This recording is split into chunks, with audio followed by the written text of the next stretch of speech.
Haleluya, selamat datang di Facebook saya dan siaran langsung saya hari ini mengenai darah Yesus melawan virus corona. Kita tahu bahwa corona sudah masuk ke Indonesia dan ada dua warga negara yang saya tahu sampai saat ini saya mendapat kabar bahwa ada dua warga negara kita hari itu yang terkena virus corona.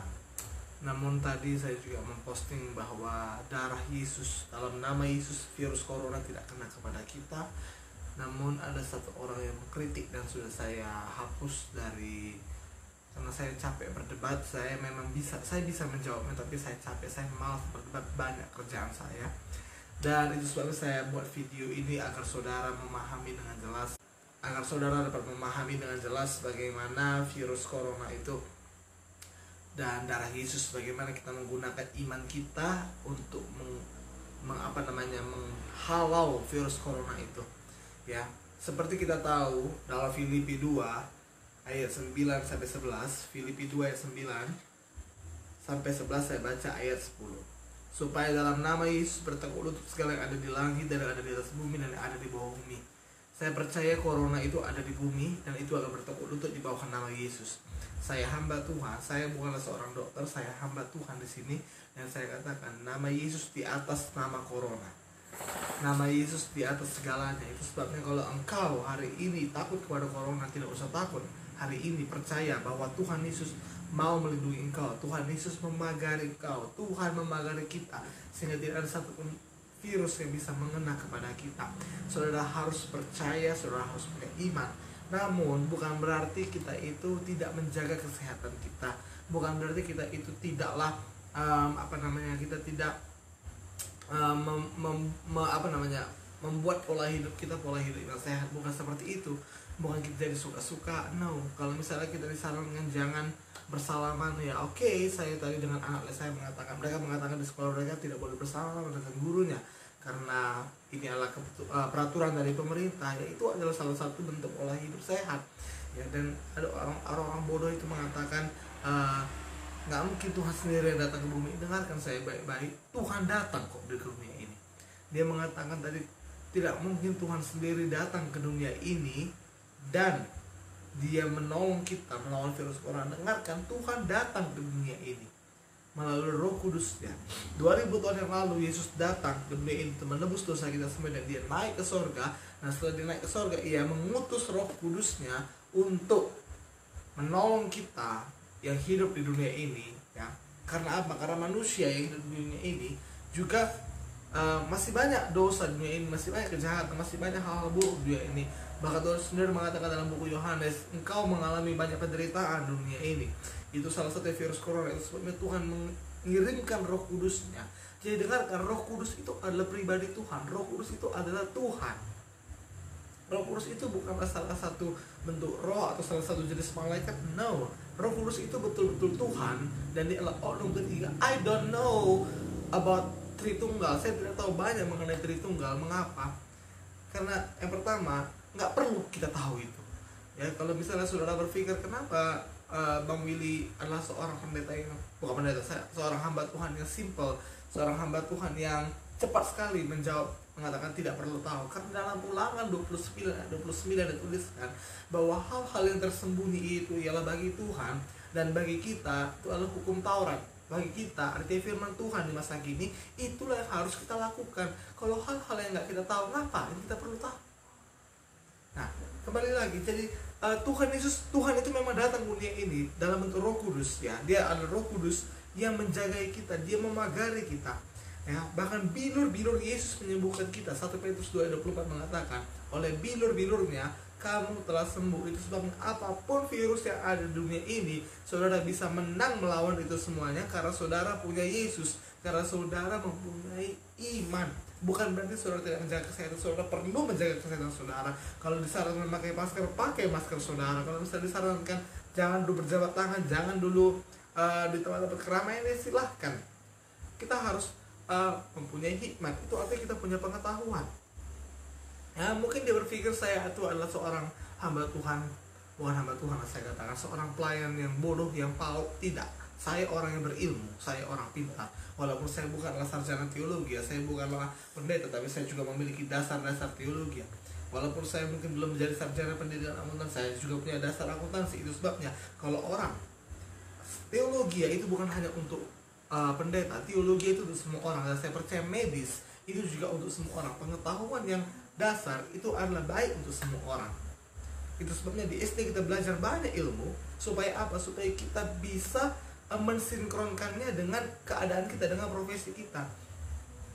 Saya nggak tahu banyak. Saya ini seorang guru private, ya, guru privat, dan itu saya belajar mengenai pendidikan sekolah dasar. Tapi saya harus tahu medis. Supaya apa? Supaya ketika ada seperti ini, seperti kalau misalnya saya flu, saya bisa pakai masker. Kalau misalnya kalau misalnya saya sakit, ya, saya harus banyak minum. Kalau demam saya harus banyak minum. Saya harus tahu ilmu medis sederhana. Jadi sebenarnya saudara, bukan berarti saya tidak bukan berarti saya menentang ilmu-ilmu yang ada di dunia ini. Dengarkan, saya juga orang yang berilmu, ya. Saya juga punya ilmu akuntansi. Bahkan saya sudah pernah mengatakan waktu kita belajar, saya berbicara mengenai antikristus, bahwa ilmu ekonomi yang ada di dunia ini sebenarnya itu bertentangan dengan ilmu firman Tuhan, itu mengenai chip 666 itu. Tapi selagi itu tidak bertentangan dengan firman Tuhan, saudara pakai ilmu saudara. Ya, bukan berarti karena saya ini hamba Tuhan, saya percaya Tuhan menyembuhkan saya, Tuhan melindungi saya. Tidak.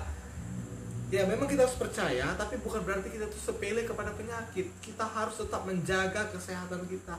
Ini sangat penting. Kita perlu menjaga kesehatan kita.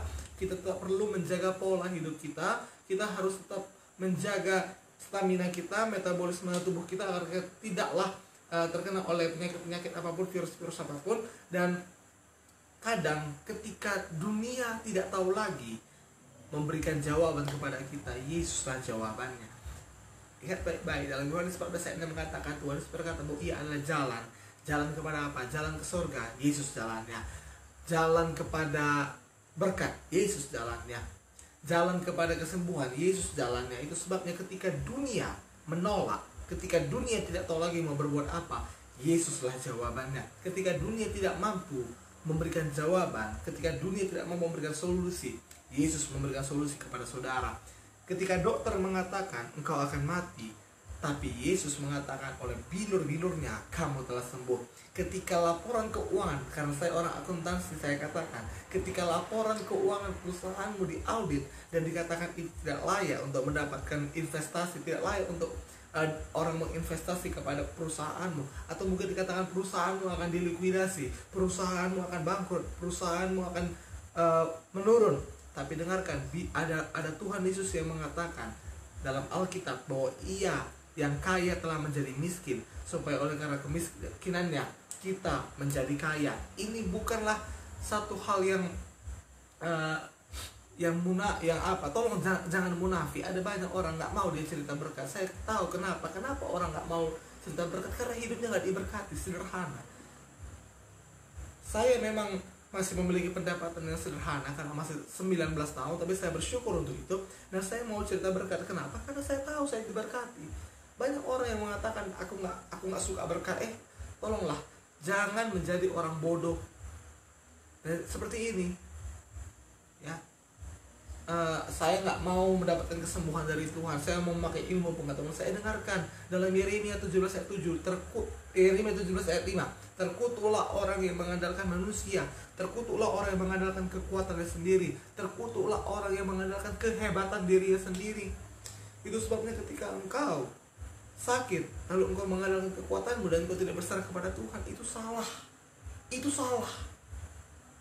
Bukan menentang semua ilmu yang ada ini. Saya tidak menentang ilmu kedokteran. Saya menghormati semua para dokter yang ada di dunia ini. Tapi ketika dokter mengatakan engkau terkena dokter mengatakan virus corona begitu besar di dunia ini, itu sebabnya engkau panggil Yesusmu. Yesus akan datang melalui Roh Kudus. Ya, dengarkan saya baik-baik. Roh Kudus yang datang kepada kita, Roh Kudus yang melawat kita, Roh Kudus yang menolong kita, Roh Kudus yang menginsafkan kita. Kalau kita merasa damai, itu adalah pekerjaan Roh Kudus. Karena pekerjaan Yesus di dunia ini, ya, pekerjaan penginjilannya itu dikerjakan oleh gereja Tuhan yang dipenuhi oleh Roh Kudus. Lihat baik-baik, ketika Petrus penuh dengan Roh Kudus, maka ia menjadi saksi Tuhan. Ia menginjil dan akhirnya apa? Dan akhirnya ia, ya oleh gereja Tuhan yang dipenuhi dengan Roh Kudus, ia meneruskan pekerjaan Yesus di dunia ini. Jadi Roh Kudus itulah yang mengerjakannya. Jadi jangan katakan Allah kalau Tuhan sendiri datang ke dunia ini ya hancur dunia ini. Siapa bilang? Kenapa? Karena itulah Roh Kudus. Itu sebabnya Yesus mengutus Roh Kudusnya supaya apa? Supaya Roh Kudus bisa di mana-mana.